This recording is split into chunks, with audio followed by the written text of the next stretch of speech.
এদিকে ঢাকা চট্টগ্রাম ও ঢাকা সিলেট মহাসড়কের নারায়ণগঞ্জের সাইনবোর্ড অংশ থেকে ঈদ যাত্রায় মহাসড়কের পরিস্থিতির খবর নিয়ে আমাদের আরেক সহকর্মী হাবিবুর রহমান আছেন, চলে যাচ্ছি তার কাছে। হাবিব, মহাসড়কে যানজট নিরসনে হাইওয়ে পুলিশের ভূমিকা কেমন দেখছেন? যানবাহনের চাপ আজকে কেমন জেনে নেব আপনার কাছ থেকে।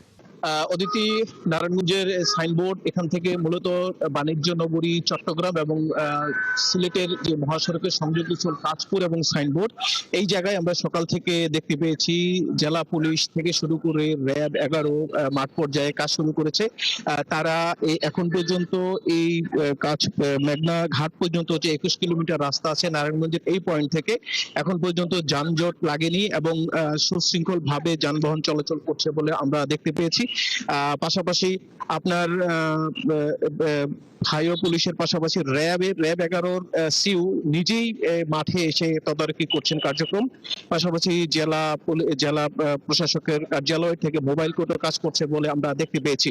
তো এখন পর্যন্ত সিলেটের যদিও রাস্তার উন্নয়নের কাজ চলছে, যার কারণে এখানে একটু শঙ্কা রয়েছে যে যানজট লাগার, তবে প্রশাসনিক কার্যক্রম তৎপর থাকা প্রশাসনিক লোকজন এবং র্যাব এবং হাইওয়ে পুলিশ তৎপর থাকার কারণে এই জায়গাটা অনেকটা এখন পর্যন্ত যানজট মুক্ত রয়েছে বলে এখন পর্যন্ত জানা গেছে। তবে এই যাত্রায় মানুষ এখন পর্যন্ত স্বস্তিতে বাড়ি ফিরছে। তো অদিতি, আরেকটা বিষয় হচ্ছে যে কিছুক্ষণ হয়তো আজকে বিকাল থেকে নারায়ণগঞ্জের গার্মেন্টস গুলো ছুটি হওয়ার পর থেকে যে অতিরিক্ত প্রায় নারায়ণগঞ্জে 20 থেকে 25 লক্ষ মানুষ আছে যারা এখনো গার্মেন্টস কাজের সাথে জড়িত, তারা হয়তো বাড়ি ফিরবেন। সেক্ষেত্রে যানবাহনের উপরে একটি চাপ সৃষ্টি হতে পারে বলে আমরা সূত্রে জানতে পেরেছি। সেক্ষেত্রে পুলিশ এবং র্যাব এবং প্রশাসনিক যারা সংশ্লিষ্ট রয়েছেন তারা এখন পর্যন্ত সতর্ক রয়েছেন যাতে করে মানুষ নিরাপদে বাড়ি ফিরতে পারে। আর এখন পর্যন্ত বাড়তি ভাড়ার কোনো খবর আমরা পাইনি।